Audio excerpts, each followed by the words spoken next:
এ নিয়ে আলোচনায় স্টুডিওতে আছেন সহকর্মী রায়হানুল রানা। যাচ্ছি তার কাছে। রানা, আপনাকে স্বাগত। রানা, আমরা যেমনটি জানি, ইসরায়েল এবং যুক্তরাষ্ট্রের যৌথ হামলায় আয়াতুল্লাহ আলী খামেনি, ইরানের সর্বোচ্চ ধর্মীয় নেতা, তিনি মারা গেছেন। তার সাথে সাথে মারা গেছেন তার কন্যা, জামাতা এবং নাতিও। এই নিয়ে শোকের ছায়া নেমে এসেছে গোটা ইরানে এবং মুসলিম বিশ্বে। আপনার কাছে এ নিয়ে বিস্তারিত কী তথ্য আছে আমাদেরকে জানাবেন। আলিশা, আপনাকে ধন্যবাদ। আপনি জানেন যে সারা বিশ্বে কিন্তু এখন পবিত্র রমজান মাস চলছে। এই রমজান মাসেই ইরানে হামলা চালিয়েছে নিজেকে শান্তির দূত হিসেবে দাবি করা মার্কিন প্রেসিডেন্ট ডোনাল্ড ট্রাম্প এবং তার মিত্র ইসরায়েল। সেই হামলায় ইরানের সর্বোচ্চ ধর্মীয় নেতা আয়াতুল্লাহ আলী খামেনি সহ কিন্তু বেশ কয়েকজন শীর্ষ কর্মকর্তা মারা গেছেন। আমাদের কাছে কিছু তথ্য আছে, আমরা যদি সেই তথ্যগুলো দেখি তাহলে আমরা শুরুতেই দেখব ইরানের যুক্তরাষ্ট্র ইসরায়েলের আগ্রাসনে মার্কিন হামলায় খামেনি নিহত। যেটা বলছিলাম, ইরানে 40 দিনের শোক ঘোষণা করা হয়েছে। পাশাপাশি ইরাকও কিন্তু 3 দিনের শোক ঘোষণা করেছে।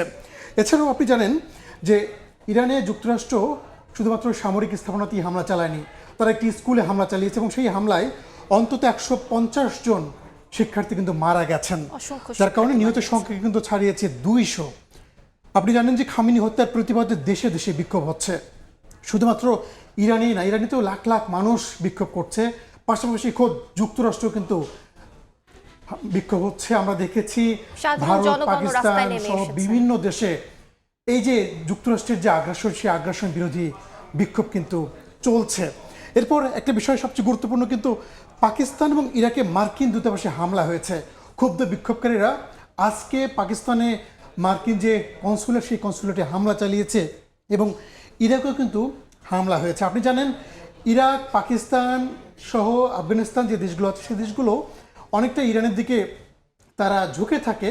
যদিও মধ্যপ্রাচ্যের অন্য দেশ যেগুলো আছে তারা কিন্তু পুরোপুরি বিপরীত। আমরা সেই বিষয়ে আলোচনা করবো। আমরা আরেকটু তথ্য দেখি যে আমাদের কাছে কি আছে।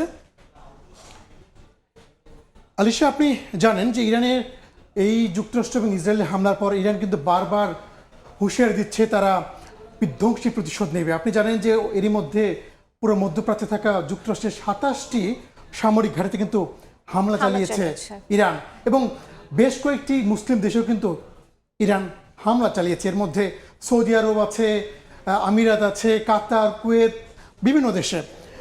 ইরান এবং ইসরায়েলের ক্ষেপণাস্ত্রের আঘাত আমরা আলোচনা করেছি। কাতার, জর্ডান, কুয়েত বিস্ফোরণ, এ নিয়েও কিন্তু আপনি আলোচনা করেছি। সবশেষ যে তথ্য আছে তা হলো ইরানের যে হামলা, সেই হামলার নিন্দা জানিয়েছে রুশ প্রেসিডেন্ট ভ্লাদিমির পুতিন এবং উত্তর কোরিয়ার সর্বোচ্চ নেতা কিম জং উন। তারা কিন্তু যুক্তরাষ্ট্র এবং ইসরায়েলের বিরুদ্ধে যে হামলা, কিন্তু এই নিয়ে কথা উঠে এসেছে, অনেক মার্কিন সিনেটরও কিন্তু নিন্দা জানিয়েছে এই হামলার।